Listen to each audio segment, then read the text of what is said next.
L'emblème de Udaipur est le soleil, et nous rentrons par cette porte pour visiter la ville et le palace.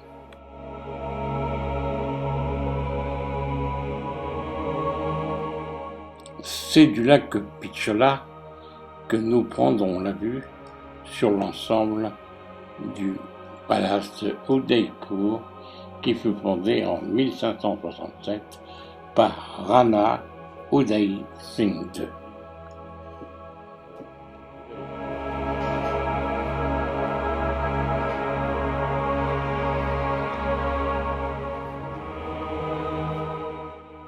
Quelques portraits, statues, mémoires des différents Maharajas qui régnèrent sur Udaipur.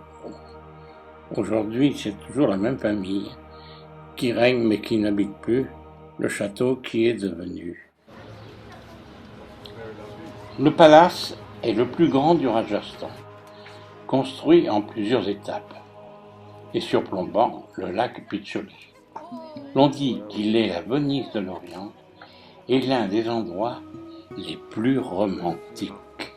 On l'appelle aussi la Udaipur, la Blanche.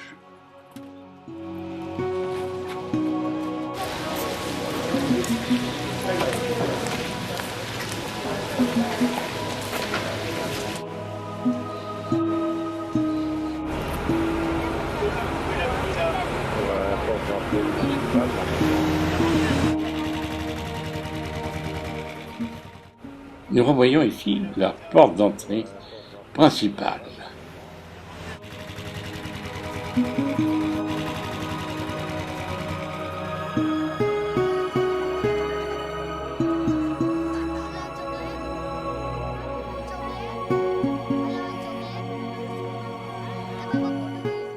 Le temple de Jagdish, édifié en 1651 par Maharana Jagar Singh, 1653. Nous y verrons la statue de pierre noire de Vishnu. Sur tous les temples, sur beaucoup de bâtisses, on retrouvera toujours des personnages taillés dans la pierre. Les apsaras.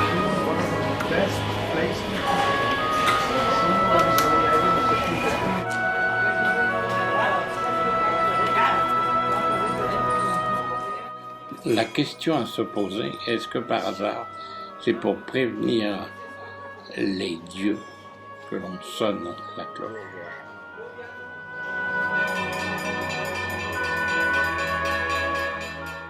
Et c'est heureux que l'on ressortira après avoir rendu visite à Vishnu.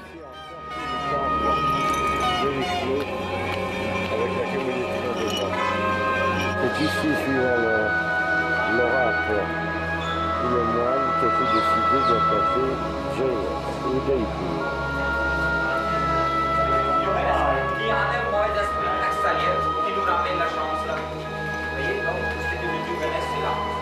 Les forteresses de Rajasthan principales, il y aura des Toute sorte de pièces d'argent, en l'honneur du couronnement. Pièces de marbre d'une pièce, sans écoulement évidemment, mais il les a montés, comment ça s'est monté, on peut question. Voilà quelques prises de vue d'extérieur sur une ville en pleine expansion.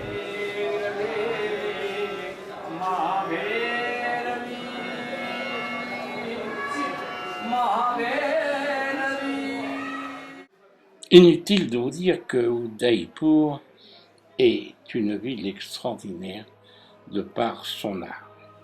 On y découvre des mosaïques, on y découvre des verreries, des miroirs, nombreuses miniatures et de superbes lustres, mosaïques de pan. C'est fabuleux. Une ville pleine d'histoire et pleine d'artistes qui ont survécu au-dessus des temps.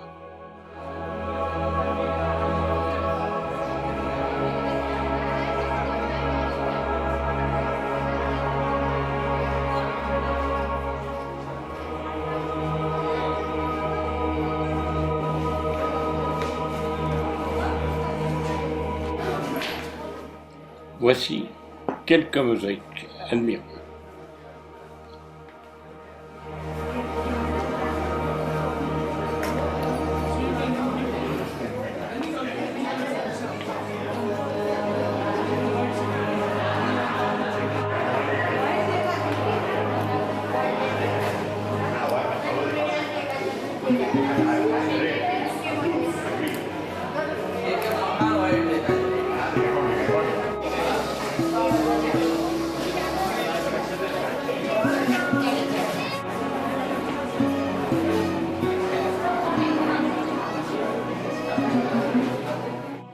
Nous voici au foyer de la Dame du Théâtre. Peinture artisanale, la ville peut s'enorgueillir de son héritage culturel.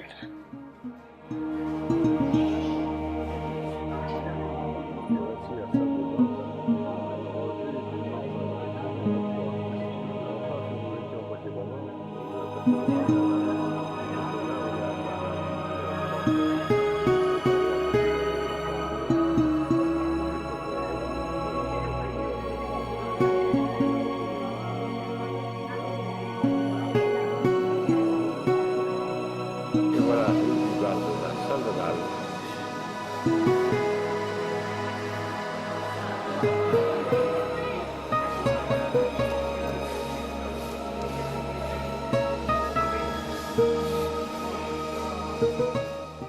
La salle des Pans, très réputée en Inde.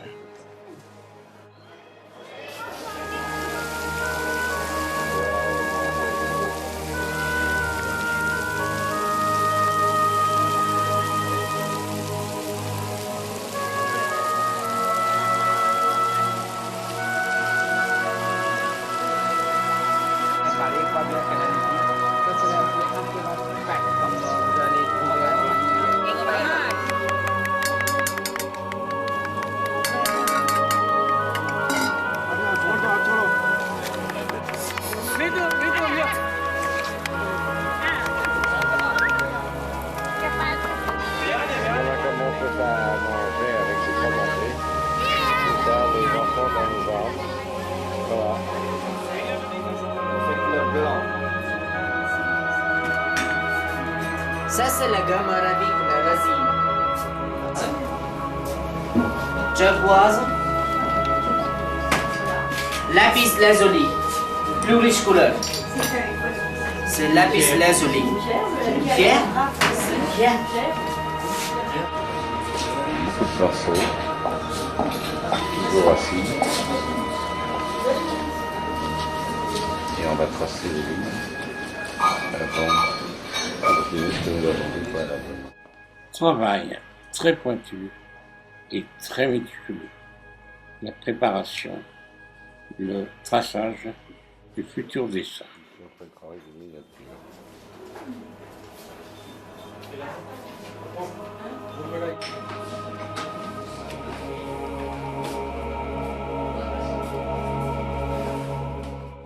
Ce qui est toujours impressionnant, c'est de constater le nombre de personnages que l'on peut incorporer dans ces miniatures. Et tous ont un physique totalement différent. Regardez bien, s'il vous plaît. Le jaune, c'est à base. Comment vous voyez la finition? Si vous avez l'opportunité, un soir, d'être sur le lac Pichola et de pouvoir faire une promenade en bateau où vous sont servis apéritifs, des brochettes excellentes et l'on se trouve propulsé dans un autre monde.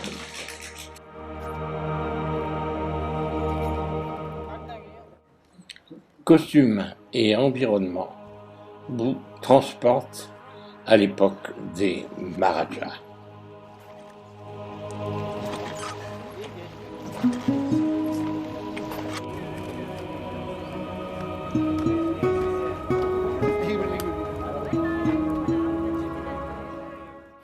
Et vous profitez d'un spectacle naturel extraordinaire, le coucher de soleil sur le lac Pichola. Pichola, n'est pas très grand, environ 20 km²,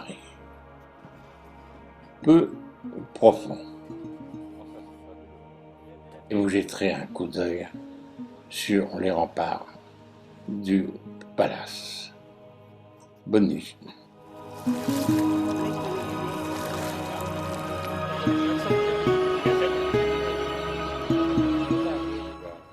Les pêcheurs au petit matin.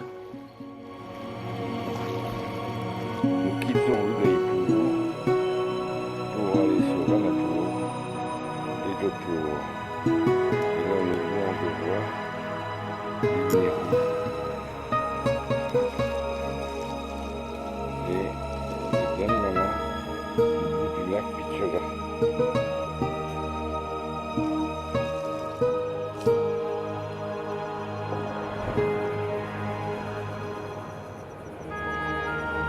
Observatoire.